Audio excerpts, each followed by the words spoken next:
Josh Jacobs scoring touchdowns and making points happen. Let's step into the huddle. You're listening to the PreSnap podcast brought to you by LineStar App, the top-rated DFS tool set and #1 companion for DraftKings, FanDuel, and Yahoo Daily Fantasy. Go LineStar Premium now at LineStarApp.com. Now here are your hosts, fantasy football experts Joe Pisapia and Scott Bogman. Hey, yo, what's up, everybody? It's me, Joey P, Joe Pisapia, and welcome to the PreSnap right here on the LineStar app. It is me, it is Scott Bogman, and it's you, and we're recapping week 1 in the NFL, hot taking week 2 in the NFL, and getting you everything you need to know about DFS, about the injuries, about stuff going on, including holding ourselves accountable, which nobody does, but we like to do it here on the show. But sometimes it's easier than others, and I have to say, Scott Bogman, between the Arizona Cardinals upsetting the 49ers, which I was very pleased with how that one went, with Josh Jacobs scoring a gazillion touchdowns for you in our contest. I got to say, outside of a few things, it was a pretty good start to the year for us. Pretty good week 1. I mean, week 1 is always historically the crazy one. Obviously we did have some craziness happen this week as well. Jacksonville winning, didn't like that. But I mean, if you can, first week, and I pick 2 guys that score 4 combined touchdowns, I thought I was doing pretty good. Yeah, I would say, look, and like I said, we're going to break things down. If you listen to the touchdown calls, I got Zach Moss.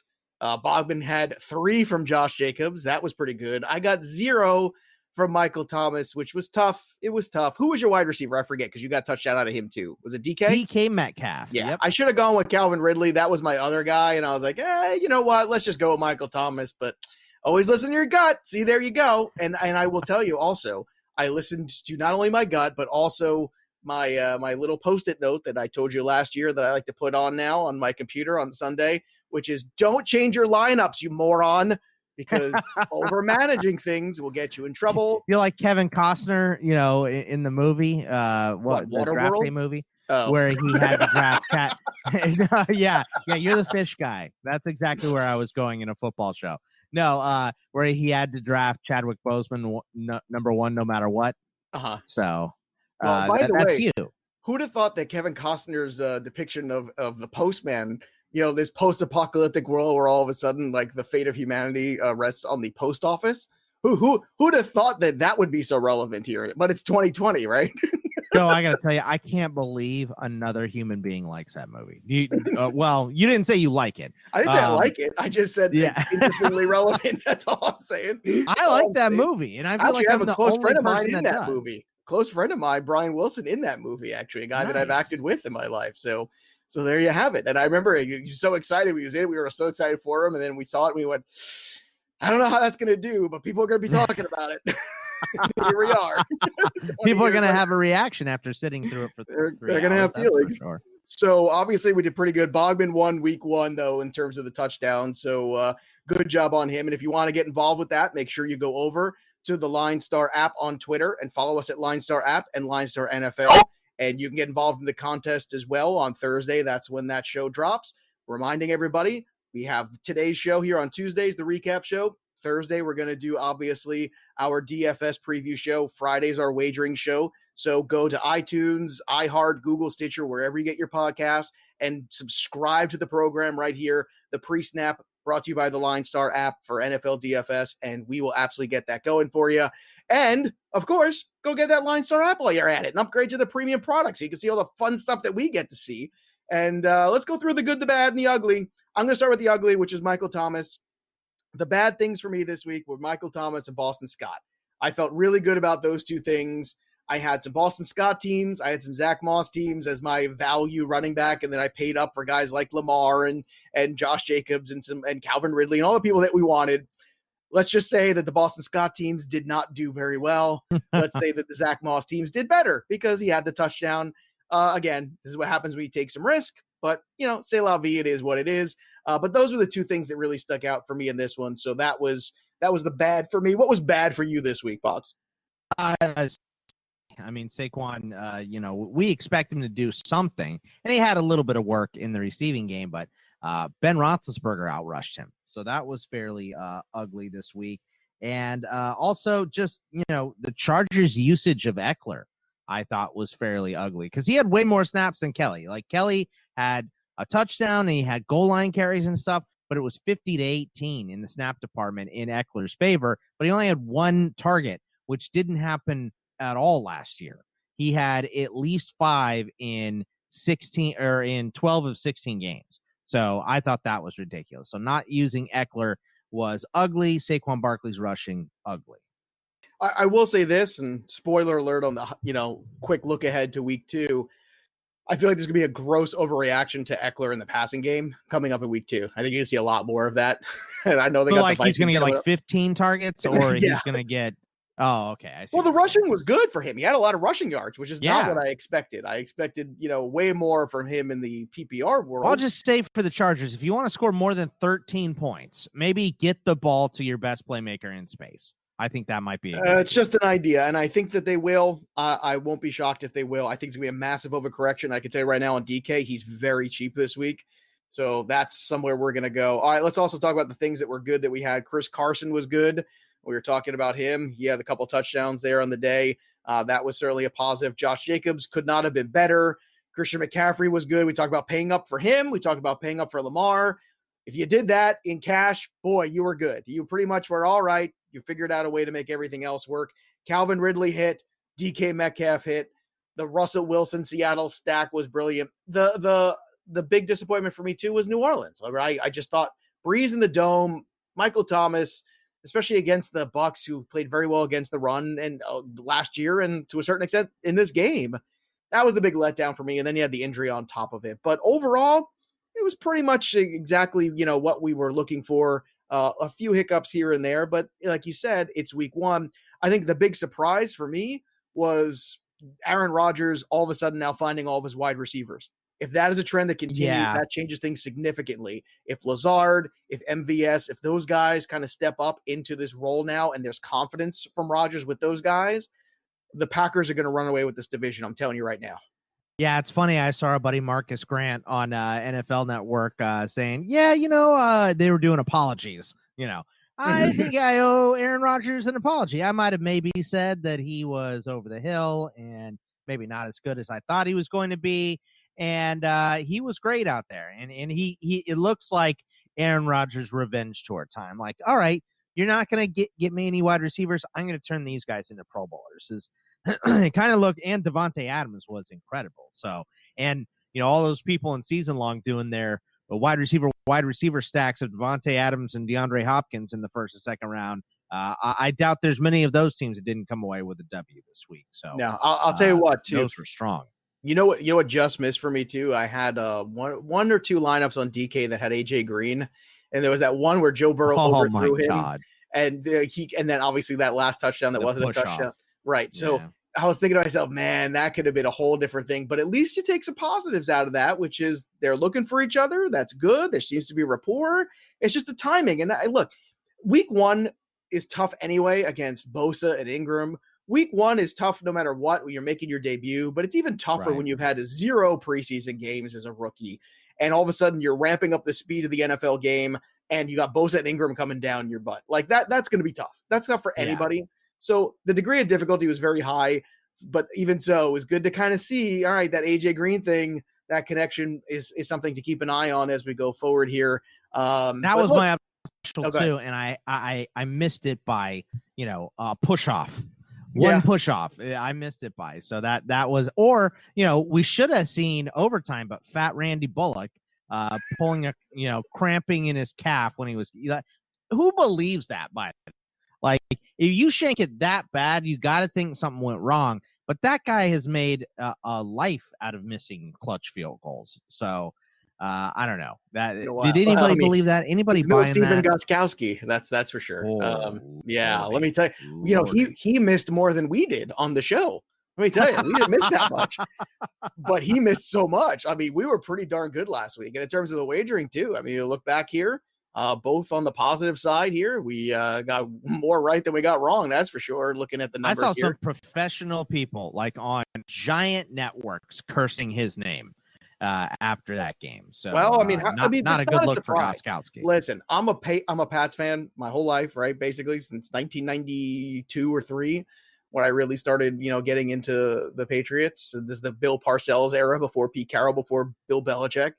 And I've been watching the Pats for a couple years now with Gostkowski, and I'll tell you right now, the dude was terrible last 3 years. And this is before he got hurt. He was terrible. He was missing extra points like crazy, missing field goals. He is not the same kicker he was. And yet I would see him be the first kicker taken overall in leagues the last 2 years. And I go, what are you doing? Is anybody watching this guy? He's missing everything. I just don't understand. I can't remember. It was the ugly kickers, just kickers in general. There was one game that didn't have a missed kick. I forget which one it was at this point. Maybe it was Baltimore and Cleveland. I'm not sure, but there was only one game, no missed kicks. Every single game, like Chris Boswell, who's a pretty decent kicker. I mean, he's in like any other kicker. He's had his ups and downs, but he missed an extra point, and then after a 41-yard field goal, kicked the kickoff out of bounds immediately afterwards. Like, why are the kickers this bad? They have no excuse. You can go out there and kick with no people. You don't have to have socially distanced practices and all that stuff. So you can go out there and kick. So I don't understand why all these guys are missing kicks. Well, it seems like ever since they moved the point after, it's been downhill ever since. And I don't know if it's a mental thing. It's got to be. I've got to tell you, man, ever since they've moved that marker, kicking has gone in the toilet. And that's why I'm very happy we don't have to play with kickers, because could you imagine these days playing with kickers on DFS? No. Oh, just dreadful. It's bad enough betting on them, because the line for Tennessee, we had it at 1.5, but it moved to 3, and they wound up winning by 2. So if Gostkowski just makes one of those or the extra point, anything. They the Titans bet wins, which is why he was getting cursed by a lot of people. So I mean, the kicking is horrific, and you're absolutely right. It's got to be mental. I definitely think so. All right, let's talk about some injuries here. Marlon Mack, obviously, probably the biggest fantasy one. I actually had 1 or 2 lineups with him in it on the cheap that I thought would be good. Not so much. Did not work out. But Nahim Heinz was very good. Taylor's kind of the default guy now. So your thoughts about that backfield going forward in daily fantasy? Very surprised that Nahim Heinz got so much run. We talked about it a little bit on the Black. Are you? I am. Dude, the guy averaged 6 touches a game last year, and he played in all the games, and that was with Mack and no Taylor. So I was thinking, well, what are they going to do with this guy now? Like, Paris Campbell missed time last year. Nahim Heinz runs out of the slot. He's got the 2 backs in Mack and Taylor in front of him. They're never going to get him involved. I was expecting that to maybe go to 3 or 4 touches a game. But he scores the first touchdown of Sunday. And I was like, oh, there we go. Nahim Heinz, like we all drew it up thinking, okay, that'll probably be it.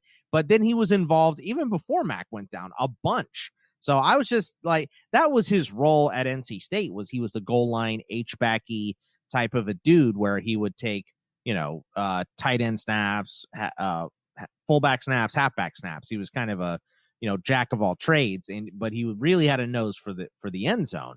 And Frank Reich is pulling that out of him again this year. So he's going to be a guy to watch moving forward for sure. Le'Veon Bell with the hamstring, not that we were running out to start him, but DFS, I know you've got season-long shares, and I know it hurt us in our dynasty league too.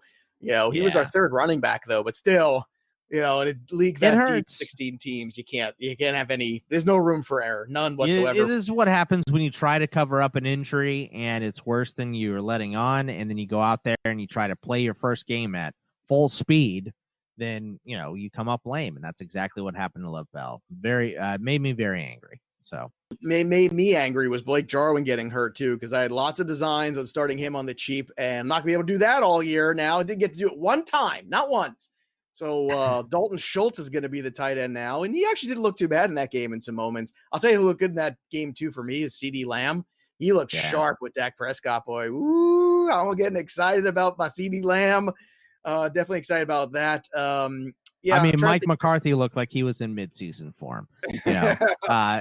Drawing up a play pod with you guys. I mean, if you want to hear a rant, go to the end of the Black Book show this week on that podcast and listen to me rant about Mike McCarthy, because that is just, oh God. 1-score games, he's still losing them. I don't Vintage understand. Mike McCarthy. I don't understand. And of course, you got the Connor injury, so we'll get more information on that as the week goes on. But I'll tell you what, man, I got all the Benny Snell shares we were talking before the show because I just thought, well, it's a good late round investment. I'm just going to see what happens. And I didn't think it was going to happen week 1, but here we are. Do you think from the early buzz, from what you're hearing, that Connor is going to be back in time here, or is this going to be a Benny Snell game this week? No, I think Connor always does enough just to mess up everything else. So, and I love Connor. He's my favorite player. So, but it's just, this is his MO, man, is he gets banged up. He never gets like really injured, but he gets banged up. And then he is questionable the whole week. And then he gets in to play the game. He looks great in the first couple of drives, and then he gets banged up again. Like, this is vintage. This is what he does. So I'm expecting him to play this week. Tomlin said we're going to leave the light on for him. So if he can get out there and play, he'll play. But I think even Tomlin, who is obsessed with Connor, has to kind of realize, we can't do this every week. So we got to get someone in a rhythm. So Snell's going to be big this season and moving forward. And I think Anthony McFarland will get a helmet next week for that too. So we're going to see a little bit of each guy sprinkled in. I think it's going to be obnoxious. All right. So that was basically week 1. So let's start to look ahead to week 2 and see what awaits us. The Giants versus the Bears awaits us. And I think a better week for Saquon Barkley. So roster percentage might be down a little bit, but look, the Giants held their own for most of that game. It was 19-10 into the fourth quarter there in that game before, the time kind of ran out and the Pittsburgh went ahead there and pulled away a little bit. But I was actually impressed with the Giants. Like, the offensive line, no offensive line can really stop the Steelers anyway. So I think Saquon will have a better game. My big takeaway too is the same thing I said last year, and we did it on the show here. I'm going to do it again this year when I have the chance, now that they're back on the main slate, which is Darius Slayton has giant touchdown upside on FanDuel. I'm just telling you, he's the guy that he looks for. He was the guy he looked for last year. Everybody's wanting to make Shepard happen this year. That's great, but not at the expense of Darius Slayton, because Slayton is that dude that catches touchdowns, and I want those touchdowns. So you're saying that Shepard is like fetch? Stop trying to make it happen? No, Shepard's still good. He's not quite fetch, but on a half-point PPR side like FanDuel, I'm looking to get the touchdowns. And Slayton has that upside, and he's always going to have a low price. They're going to be in that like 6K range or 58 or something like that some weeks, depending. We'll break that all down for you on Thursday, but it's just a no-brainer there. It just is. Yeah. This one's going to have a huge total coming up here. Atlanta and Dallas. I don't even know what the odds are yet, but I'm just going to say what the over-under is, but I'm going to go over whatever this is. Van Der Esch is going to be out of this game, but this one just reeks of, look, somebody's going to be 0-2 after this game, and I don't think it's going to be the Cowboys. Yeah, I mean, it's going to be a shootout. I think you're absolutely right about that. I don't think Atlanta did too bad until like midway through the third quarter. They reverted to 2019 defense. They were holding their own up to that point, and then it kind of, the wheels came off. So I don't know. That's going to be an interesting game for sure. I haven't decided where I want to land on that quite yet. I know where I want to land on it, and it's on the back of Ezekiel Elliott riding it into the end zone, because Atlanta can't tackle anybody physical, and same old. The same Atlanta I've seen the last 5 years. It's the same Atlanta I'm going to continue to troll against. So I'm going to have some Amari Cooper. I wouldn't be shocked if CeeDee Lamb actually was useful in some tournaments, but I'm going to pay up for Ezekiel Elliott in cash and in tournaments because I think he's going to have a huge day against Atlanta. I'm going to fade Gurley, and I'm going to go back with the receivers like Julio. I'm going to go back with, maybe Gage gets in there too, Ridley, because I just feel like Atlanta's going to be playing catch up. And with Van Der Esch out too, it's just another piece in that Dallas defense out, that this is a big one. This is a big total. Green Bay is going to be at home. So here's the big question. There's some value on the board here with MVS, with Lazard. Do you believe that this is a carryover, or was last week a mirage? No. I think this is a carryover, especially against Detroit. I think they have to be fairly deflated, not only to lose that game in the way they did with their, stud rookie running back dropping the ball literally, but also letting the Bears come back. Mitch Trubisky with 3 fourth-quarter touchdowns was just ridiculous. So, I think this is going to be a fun game to watch. We're going to see if the Lions can if Matt Stafford can turn them around and kind of have that killer instinct that we know that Aaron Rodgers has and was on full display last week. So I expect that game to go over. That's going to be a fun one to watch. MVS is 4,600, just so you know, on DK. Oh, love that. Love that. Love that too. I've already got it in a lineup. This is what I always do. This is my routine. I do my first look lineup where I just look at the board just with my Joey P sense and take a look at what's going on. And I make and MVS was in the first one I did on DK. So just great bargain, good matchup. Why wouldn't you want to do it? You use your Peter Tingle. I use my Peter Tingle that way. I use my Peter Tingle. Exactly what I use. Jacksonville at Tennessee. By the way, I'm also going to have Derrick Henry this week. The first lineup I put together was Ezekiel Elliott and Derrick Henry together on FanDuel, which is not hard to do. Derrick Henry has a career worth of highlights against the Jags already. Oh my God, it's so good. I mean, I don't know what the Colts are doing, but run right down their throat. That's what you should be doing against Jacksonville. And a spoiler alert, I don't think the Jacksonville Magic is going to carry over from week 1 to 2. So I do not either. Tennessee defense is going to be in play too in that game. So Tennessee defense is good, and Clowney makes them better. So give me all the Derrick Henry coming up in week 2. We'll get more of that on Thursday. Minnesota and Indianapolis. Who's coming out of this one 0-2? The Colts. I agree. Yeah, look, the Vikings, for whatever reason, couldn't do anything in the first half. 2 for 4 for Cousins, but he wound up being really efficient in the second half. They were just way too far behind the 8 ball to play catch up. And look, the defense for Minnesota looked terrible. So I'm kind of already liking the over in that game at 47.5 as it sits right now. So we'll see when we get there, but I'm doubt I'm going to be taking the Colts in anything. Miami, I think, will play better at home this week against Buffalo, getting Buffalo out on the road. Buffalo, had some moments to kind of really, pull away from the Jets there, and they didn't always do it. So it's just don't get off. Like Fitzpatrick was not good. Fitzpatrick is not great, but Fitzpatrick isn't done quite yet, I don't think. Chances are he'll have another game or two, and then, in a couple of weeks, we'll turn the page to Tua. San Francisco is going to look for their first win of the season. Can you say Super Bowl hangover against the Jets? Now, if you lose to the Jets, forget it. Like, I am going to be, let me tell you something. It's never going to happen. It's not going to happen. How many teams going from the West Coast to the East Coast, kind of regardless of, record and all that stuff, are a touchdown favorite, 7-point favorite? Going on the road in week 2 after they lost at home. Covers one thing. Yeah. Win is another. But I can't wait for the next Black Book show with you, me, and Welsh. If we get to do, you mean you and me? You and me, because Welsh will not be on that show because he will be so mad. He hasn't. You know what was fun too? I don't think he quite got the disappointment level from the Super Bowl. Didn't quite sink in until this week. I feel like it really sunk in this week, and that happens sometimes. We're like, yep, okay, well, it's a good season. I enjoyed life, and then you lose week 1 to Arizona at home, and then all of a sudden everything comes crashing down. But look, San Francisco, despite all the injuries, that's still a defense that I would be looking at against the Jets. Mostert will be in play too. He's still pretty cheap. They're gonna trounce the Jets. The Rams at Eagles. That Eagles O-line not good. We'll see later in the week as we get more news about Miles Sanders. But what I'm at least it gets easier for them against Aaron Donald. Good luck with all that.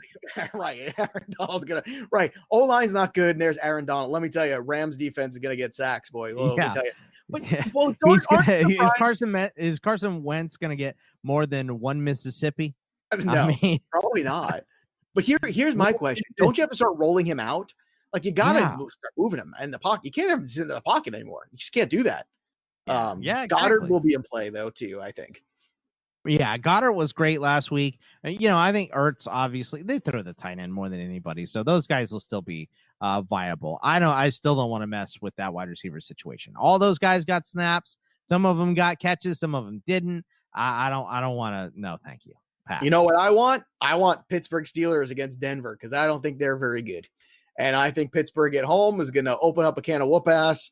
And I don't care who's running the football because I just want Big Ben I want Juju. I want Deontay, and I'm just going to roll with that. That's my stack of the week. I can tell you right now on Thursday, it's going to be the same thing, barring some kind of massive change. Maybe Dallas will get in that conversation for me, maybe, but Pittsburgh definitely is the one that's a little bit more cost effective for sure. I have to imagine you're pretty excited about this matchup too.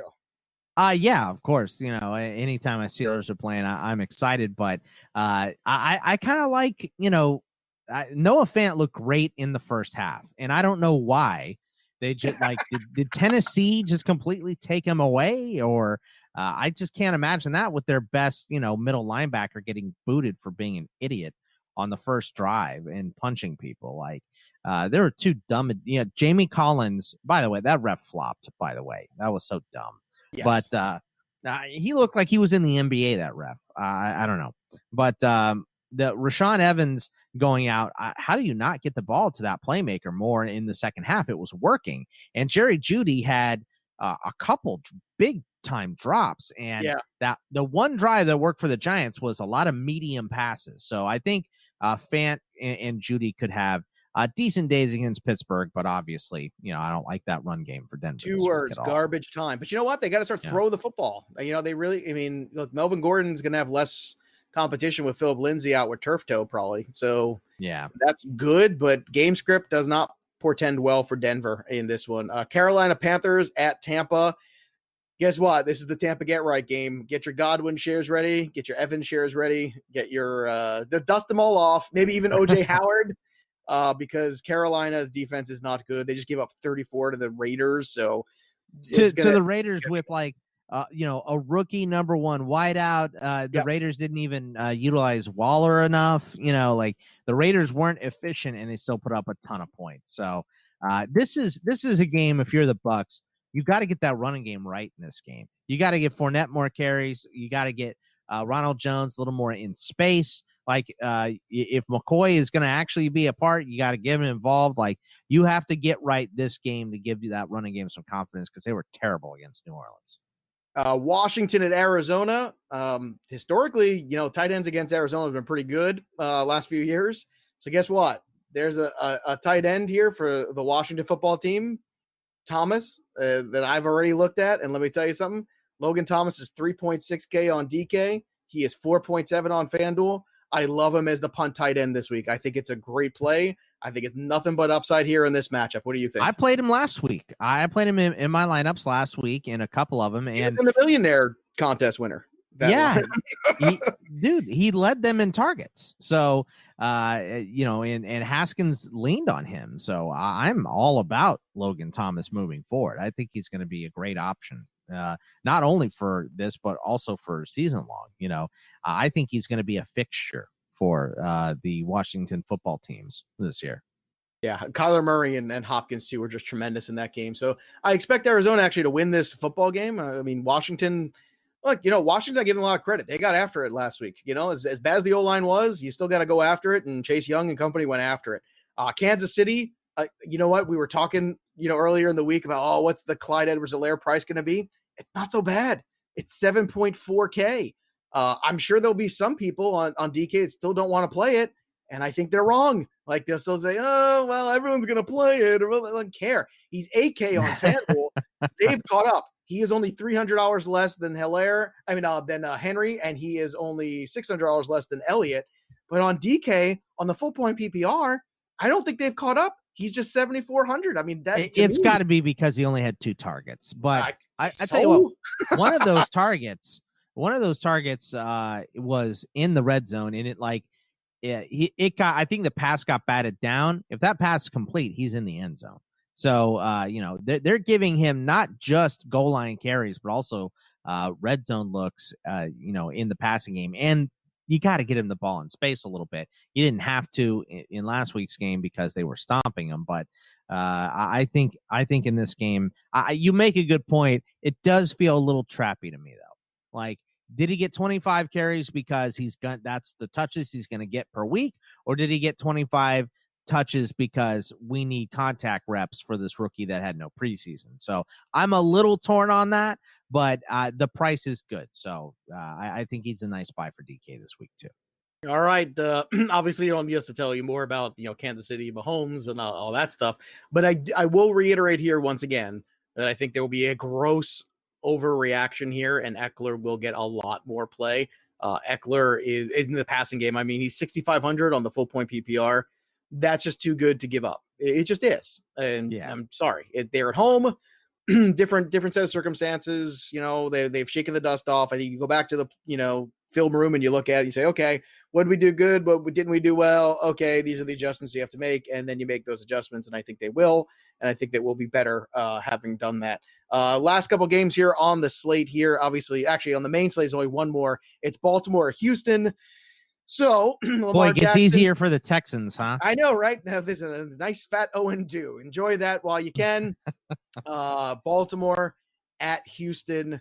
Look, I mean, it's same thing. It's the same thing I think we're going to say every week. I don't feel good about the Texans. I can't feel good about them against the Ravens defense, even in their own building. So it's probably going to be a pass for me. But once again, I think one of the safer pairings and duos in daily fantasy and cash game all year is going to be Lamar Jackson and Mark Andrews. What an incredible catch he had in that end zone. 2 touchdowns on the day for him. And you know what? Here's another thing, and I want to get your take on this. Dobbins had the touchdowns, right? But that game was well out of hand. Do you think I don't think there's much to garner from that game. I agree. I'm thinking to myself, let the kid get his feet wet and all this stuff and feel good. But when they start playing the Steelers, I'd be very surprised if Mark Ingram wasn't the guy getting most of the carries still. Maybe I'm wrong. Let's see how it shakes out. But either way, it's definitely not a good look right now from a daily standpoint. Yeah, I'm with you on that. I just don't think, because he was still the third guy to touch the ball, the third running back, because Ingram opened up, then Gus Edwards got the run, and then they were up so quick, and Baker Mayfield couldn't give that game away any quicker. So I think that there's just not a lot to garner yet. This week will be very interesting. This should be a closer game. Obviously, the Texans, they're in the playoffs last year. They lost Hopkins and everything, but they're a much better team than Cleveland. So I expect this to be a little tougher for Baltimore, but they're still a touchdown road favorite. So kind of crazy when you think about that. But I think that Ingram gets way more run in this one. I think you're right. Yeah, great game on Sunday Night Football, too, against Cam Newton, against Russell Wilson. That's a marquee matchup. That's good television. I don't know how good of a game it's going to be or how competitive, but I'm going to be watching that one. In the third quarter, Joe. So. Seattle's going to destroy New England. You think so? You think they're going to destroy them? Yeah, I do. Look, look. You can do this, 83% play action or running against the Dolphins week 1 with Cam Newton, but you can't go on the road to Seattle on Sunday there's Night nobody Football. In the building, though. Sure, there's nobody in the building, but it'll be interesting the way they do that crowd noise. I felt like some of those stadiums were overdoing it. Like, oh, really? Since the Cincinnati's this loud? I mean, is this a playoff game? I don't think it is. So I don't. When you're facing a team that has so much continuity, like the Seahawks, versus a team that has so much turnover, especially on offense, like your Patriots do, I'm easily going to lead on the side of continuity. So I think Seattle is going to win that one going away. Yeah. Biggest line of the week. The Buccaneers are 9.5 point favorites over the Carolina Panthers. You think the Panthers cover, or is this going to be an epic blowout? They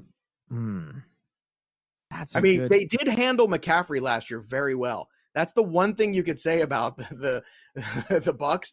Like that was like his kryptonite last year. Now, one of those games was in London, but you remember that first one, it was like, oh my gosh, they really slowed down McCaffrey. That was pretty impressive. And look, they slowed down Kamara last week. Let's be honest. Yeah, they did. They did. 16 rushing yards. Yeah. Tampa Bay Buccaneers can play against the run. Yeah. Now, the Bucks just didn't, they didn't do enough in that game. And I'll tell you what, New Orleans didn't look all that sharp either. No, they can't. They do play well against the run. I think 50% is because they're good against the run, and the other 50% is because they're so terrible against the pass that everyone just passes against them. But that's going to be I'm not going to go into that game with a ton of confidence either way. I'll say that. So I think right now I'd probably take the Panthers. but I don't like putting any of my hard-earned money on Carolina. So. No, that might end up being a pass game as we get through, but definitely some fun ones coming up for you. And of course, you got Joe Burrow on Thursday Night Football. Poor Joe Burrow. I mean, the guy's got to go against that Charger defense with those guys kind of, trying to kill him. And then you got a short week on Thursday Night Football against Cleveland. It's not a very good, not that Cleveland's great, but that's a tough first, couple outings for a kid.